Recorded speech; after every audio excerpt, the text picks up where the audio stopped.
This is a story that involves stalking, psychological torture, alleged sexual abuse, kidnapping, and murder. Listener discretion is advised. I wasn't ruling anything out. Everything was in play with the Matusiewicz family. When my mom did finally bring my sisters home, they didn't look like my sisters. Amy and Tom still have the means to move about freely. They still had two people on the outside. They had launched this coordinated campaign to tar and feather Christine. They're basically saying that she molested her children. The Matusiewicz, in terms of their tactics, were way ahead of their time. In many ways, they were pioneers. I knew the Matusiewicz family, this case is never going to go away. David and Lenore Matusiewicz are in police custody. Christine's daughters are safe at home with her. It would seem that everyone involved in the horrific kidnapping is exactly where they belong. Sadly, the Matusiewicz girls do not return in the same state they left. Their sister, Katie Moffa, and aunt Jenny Puglisi can still remember the shock they felt upon their reunion. When my mom did finally bring my sisters home, they didn't look like my sisters. They were skinny. They looked dirty.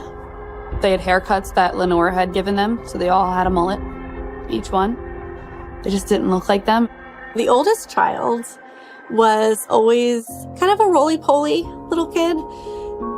Big round face, chubby cheeks, full of energy. She'd lost at least 30 pounds. So think about what 30 pounds looks like on a 6 or 7-year-old. So she was really emaciated. The middle child was always super thin anyway, but when she came back, her hair was sort of cut funky off of her face, and her teeth were abscessed, and you could tell that her mouth was swollen and she had swelling in her jaw. And then the little one, she had the worst case of pink eye, I think, that I have ever seen. I mean, in both eyes. She was skinny as well. She looked completely different to me. I would not have recognized the little one if I'd seen her on the street. David's cousin, Jill Matusiewicz, sees a familiar pattern in the way David and Lenore cared for the girls while on the lam. I found out that the 3 girls, when they were found, were basically unkept. I was not at all surprised. And it brought back memories of Lenore's kids when they were small. I didn't find it all that hard to believe on the part of Lenore, and of course she raised David. In South America, Lenore tried to turn back the clock and recreate the strange family structure that was in place during David's childhood. However, Dr. A.J. Marsden explains that this time, David was in Tom's role, and the eldest daughter was now the new David. Lenore promoted David basically to second in command. Their ideologies match better than her and Tom's ideology. So now they can go to Central America and raise the girls the way that they feel is the best way to raise the girls. Christine's stepmother, Eileen McDermott, can see how David's own upbringing influenced the treatment of his oldest daughter. Lenore and Dave forced the oldest girl to become the adult in the relationship of the siblings. So I think that comes from Dave being very much in charge of Michael and Amy when they were children, and the role kind of went to the eldest. Which is interesting because that's the same dynamic that he grew up with, right? He was the oldest, he was the favorite child. So for him to do the exact same thing to his children just tells me that he thought that that was the right thing to do, that that's how families operated. The oldest one was like his prized possession. I think the firstborn, and she looked the most like him. She looked like his family. She would take care of my other sisters, mentally, emotionally, physically. I don't know why the Matusiewicz family was so enamored of the oldest child and not so much with the other ones, other than that the The middle child had some special needs and wasn't perfect. And the little one was sort of at the tail end of the marriage. And maybe the oldest one embodied all that was good and that he remembered, things were good when they had her. And I mean, it was the whole thing was about the oldest child. I just remember they were all huddled together. They stayed together, the three of them. It was very hard to get one to sit without the other ones right there. And it was very clear that it was the oldest one making sure that the little ones were staying with her. Yeah, there's no doubt that the oldest probably needed therapy. When you ask your mom if it's okay to be a child, it's pretty crazy. The severe impact of the kidnapping isn't just obvious to close friends and family. Newcastle PD Detective Jeff Schreiner and U.S. Marshal Bill David can see the toll this ordeal has taken on the three girls they worked so desperately to save. One detail in particular highlights the psychological torment inflicted upon the children. First part of the investigation was we learned that David had told the children that their mother committed suicide.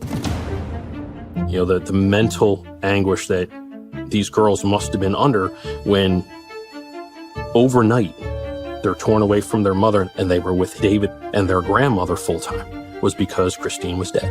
The roller coaster of emotions that those girls went through, only to find out 19 months later that she wasn't dead.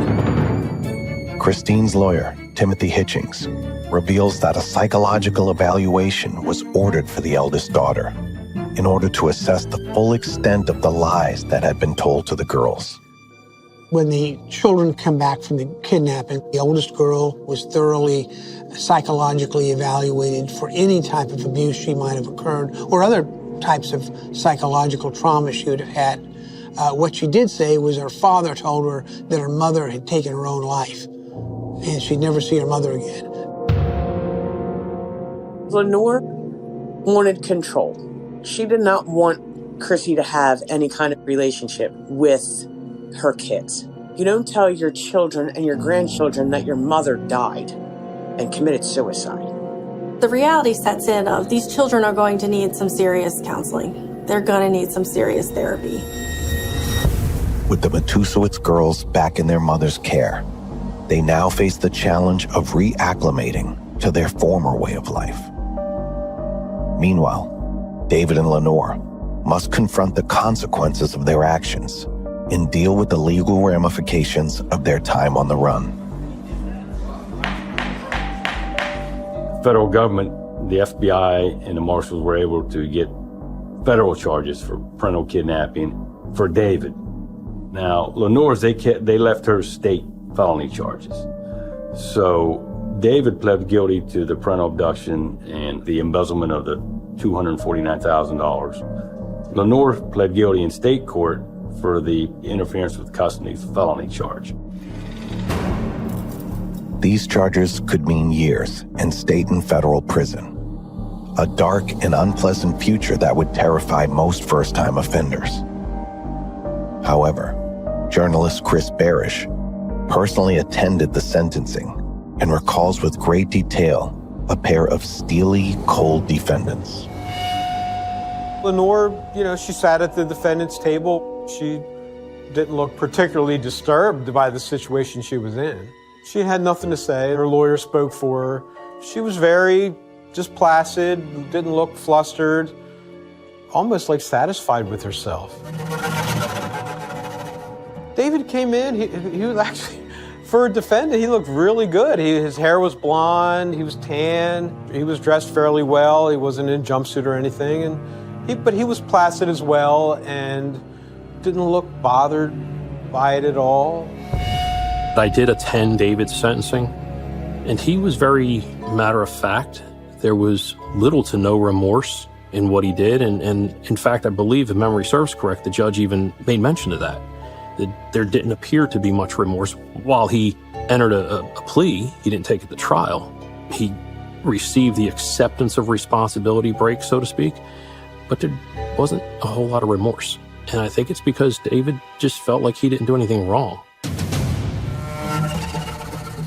In December 2009, Lenore is sentenced to 18 months in the Delaware State Prison for her role in the kidnapping.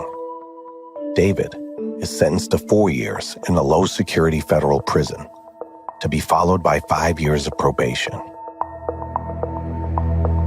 I was shocked that Lenore only got a year. I thought that both of them should have got at least 4. It was great that they were in jail to begin with, just to let them know that they can't get away with it because of how pompous they became. When I heard their initial sentence, one of the things I thought was, this case is never going to go away. Through knowing the Matusiewicz family, investigating for 19 months, I wasn't ruling anything out. So everything was in play with the Matusiewicz family. I also knew in the back of my mind that this was just the beginning of a battle. Because they're not ones to be defeated. They're not ones that are going to put down the sword and say, okay, I surrender. It's not happening. Christine wanted to cut off all contact between David and the children. She felt that children were no longer safe. If she had not terminated the parental rights, David would have the potential to have visits. Christine and I talked about the termination of parental rights. One of the pushes for her to do that was that David wanted visitation. He wanted the girls brought to him in prison. And she thought that that would be very bad for them. She did not want to expose them to having to go to prison to see their father. The trauma of seeing their father behind bars is one thing, but David's legal status as the girl's father posed a far more devastating threat. He would have the potential to be able to go back into court, trying to get the kids back from her. She didn't want that. She had been willing to meet him halfway, all the way until the kidnapping. He proved that he was unfit, and she wasn't going to have it anymore. It's better to just sever this relationship than to let these children continue to be abused by these people. And then in early 2010, we filed a petition for termination of David's parental rights. The rights were terminated in August of 2011. He was upset about it because he would communicate through his attorneys that he was upset about it. When Christine terminated his rights legally, and when the government agreed with this decision, that was the tipping point for David. The Matusiewicz family knows that Christine and the United States government have won the battle, but they are focused on winning the war for control over these 3 little girls. David and Lenore are in constant contact with Amy and Tom, who have relocated to rural Texas in the hopes of starting a new family compound where they can live on their own terms and plan their next move. Everything now is concentrated out in Texas. Amy is working out there in a hospital as an RN. Thomas is still living on this ranch that they purchased. I'm Millard Greer. I was the state police homicide sergeant at the time this case occurred. The way the Matusiewicz were living in Texas was extreme. In communications, Tom described this place as his ranch. To me, it was a double-wide trailer that was in severe disrepair. The property was unkept. There were vehicles in the yard, a motorhome that looked like it hadn't been moved in quite some time. There were dogs that looked like they hadn't been well cared for. They had some livestock there, but it's not what I would envision as a ranch. It was a very unkept property, clutter everywhere. There was a large ammo loading station in a shed. Thomas Matusiewicz was making his own ammunition, loading his own bullets, thousands upon thousands of rounds of ammunition. Every type of handgun you can imagine, revolvers, semi-automatic, rifles, shotguns, ammunition for all of it. So they have this network set up essentially, right? Lenore is in prison, David is in prison, but Amy and Tom are not in prison. So they still have the means to move about freely. They still had 2 people on the outside. Up in Delaware, Christine is slowly learning how to reconnect with her daughters. Each day brings new challenges, but she is determined to pick up the pieces of her fractured life and provide a sense of stability for her family. As a single mother, she is enrolling the girls in school and even getting her career back on track. They were in a new home, so it was all new to the children. They all had their own bedrooms. It was great. It was very important for her to make it as normal as possible. She very quickly got a job at another clinic for more money, which I thought was interesting. So she was able to work full-time and support herself. And she felt pretty cool about that. That was a real affirming event in her life. Of all the support she received, Christine found the most comfort in her local Catholic church. It had become a place of safe harbor for her throughout these many storms. Christine was raised as an atheist. She converted to Catholicism in this marriage.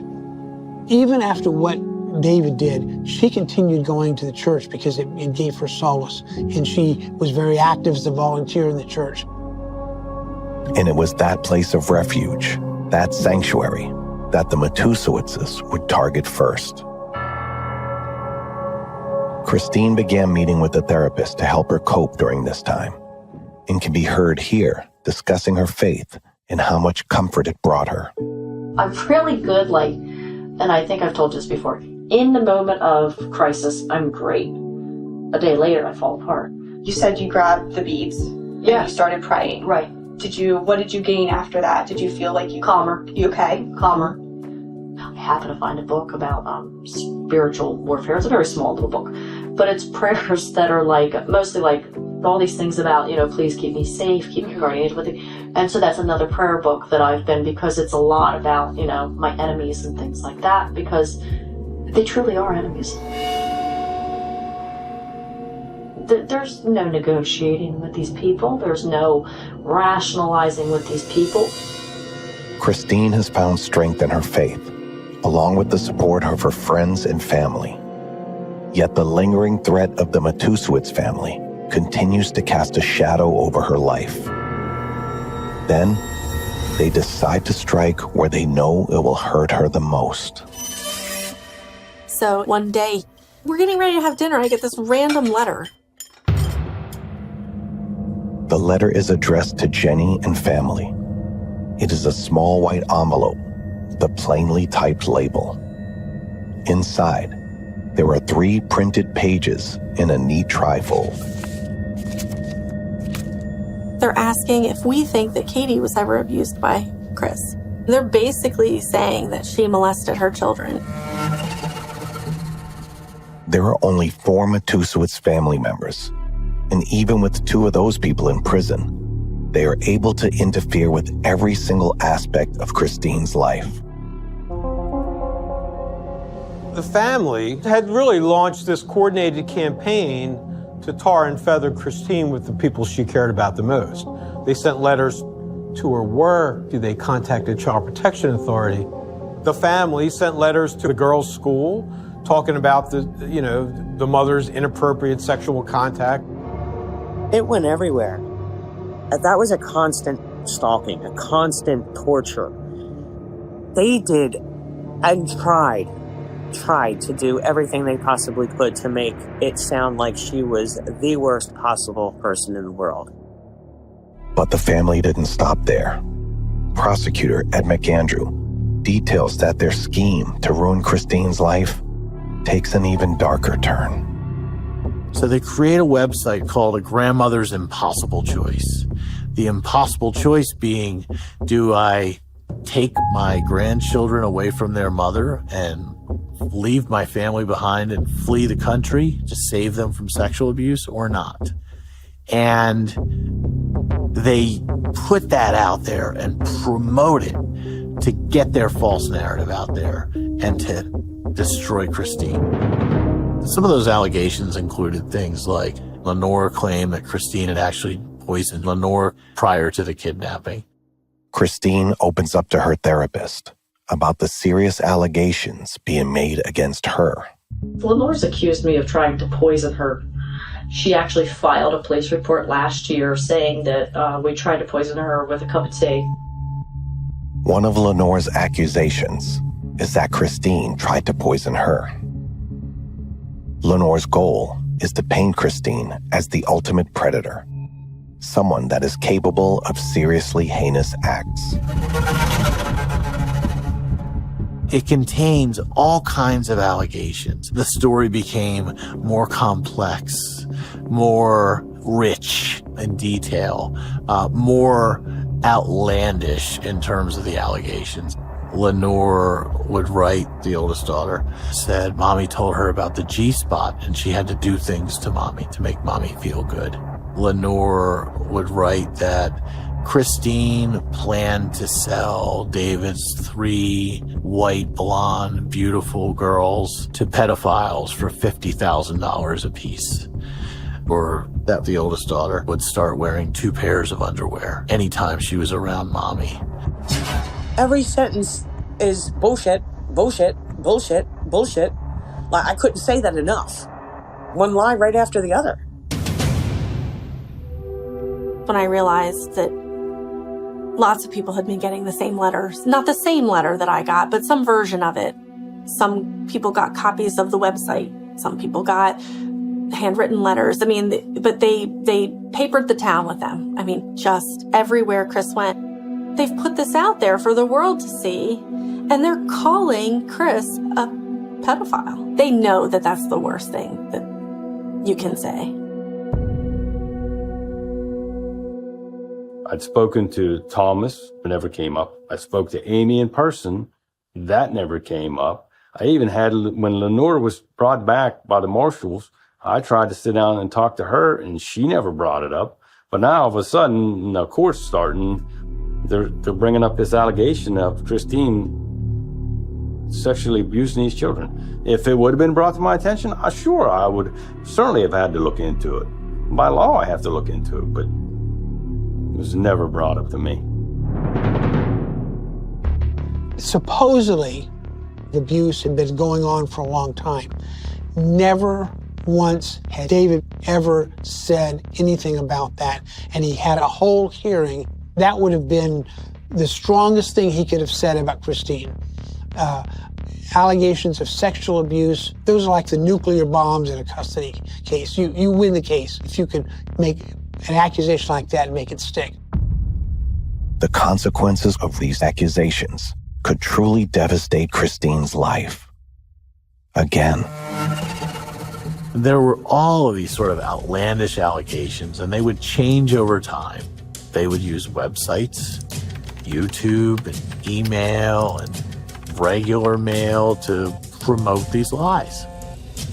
Amy was behind the scenes, and Tom was the gopher. He did the running around. Amy did a lot behind the scenes. The emails, anything to do with the computers, she's all to blame.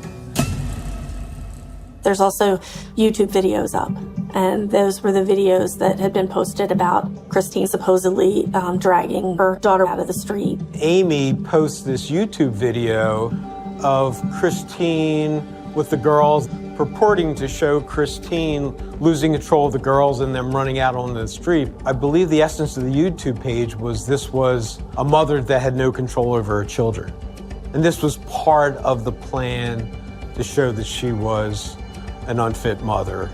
But all I saw was like Christine with a daughter who breaks away for a few seconds, and then Christine, I think, gets a hold of her, and it's nothing. It's really nothing. Their daughters were in no danger. No one was in any danger.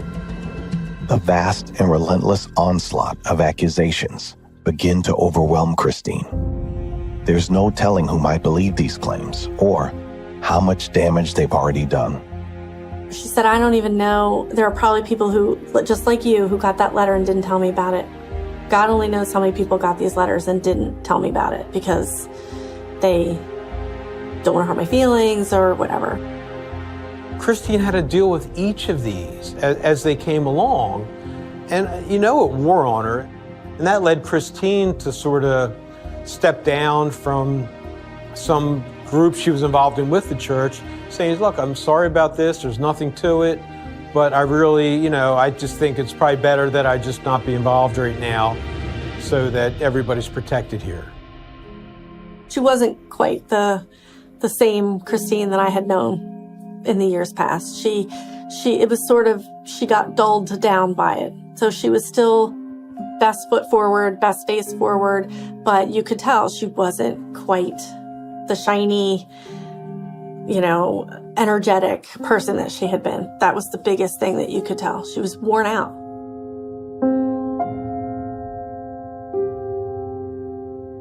The Matusiewicz's attack on Christine is proving successful as she begins to isolate herself and become increasingly paranoid.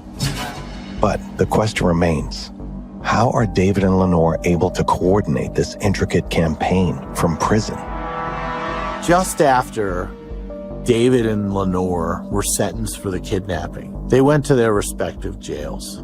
Lenore began writing. She began writing the false narrative that would become the story that they would tell over and over and over again for years in an effort to destroy Christine and repossess the girls. It was becoming clear that this was about more than just a custody battle over the three girls. It felt like a calculated effort to keep them away from their mother, no matter the cost. This was personal. My gut instinct tells me that they were absolutely pawns, and Lenore was going to win the game of chess and have those children, whether they were kept or unkept, she was going to win that match. Yeah, you neglected them. You just wanted to take them away from their mom so you could have them, but you didn't necessarily want to take care of them because they were disheveled and hurting. I mean, your teeth have to hurt when they're all rotted out, and you had to have known she had pink eye, right? You were an optometrist. The only reason I think they took them is so they didn't have to share them with my mom. Lenore saw this opportunity to take over, to take control of the family, and she went in 100%. Lenore was still able to dictate her terms. She was still able to determine, okay, what's going to happen next? And that's when she came up with her grandmother's impossible choice. So she decided the best way that David would be able to get his girls back was to prove that Christine was sexually abusing them. Child abuse is a heinous crime. People don't like talking about it. Sexual child abuse is even worse. Christine then became overwhelmed by all of the moving parts. And so this weight sort of came on her. I think her friends rallied around them. I think her associates at work rallied around her. It was pretty clear she was the victim here, along with her daughters. Beth Mulford was a good friend of Christine's. She helped out a lot, just like normal, doing the dishes, laundry, that sort of thing, picking up around the house. Beth Mulford is the type of person anyone would be lucky to call a friend. She doesn't hesitate when someone she cares about is going through a rough time. She knows that taking some of the day-to-day responsibilities off of Christine's plate will allow her more time to rest and heal. Others reach out to her online, offering Christine emotional support from afar. There was somebody, a friend of David's. Cindy Bender reached out to my mom. She just wanted to make sure my mom was okay and check in on the girls. And they would send emails back and forth and pictures. Because Christine is using the privacy settings on Facebook at that time, her account and the information in it can only be seen by her friends. Cindy's one of those friends. Cindy Bender had grown up in the same town with the Matusiewiczes. She knew the family, or like Christine, she thought she did. They were both deceived and now see the family for who they actually are. Whatever decision that Christine made, I was right behind her, 110%. I only got to visit a couple of times at the house. She would pop over every now and again. Constant phone calls. We would call each other all the time. The letter campaign and website have been a small victory in the family's campaign against Christine. Even if only a few people believe it, they are seeding doubt in her ability to care for her children. In their minds, Christine is the lone obstacle standing in their way of complete control of the girls.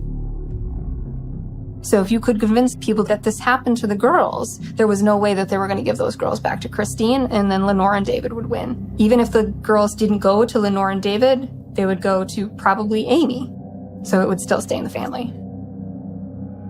Lenore believed that because Amy hadn't been charged with a crime related to the kidnapping, she would be chosen to care for the 3 young girls. Christine's parents weren't in a position to handle custody, and she doesn't have any biological siblings.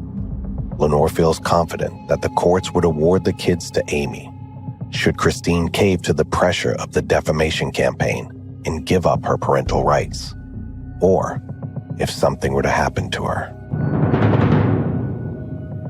So using this lie as her catalyst, Lenore was able to deploy Tom and Amy to do things for her, which is very cult-like. So the leader dictates the terms and then tells his or her minions basically what to do.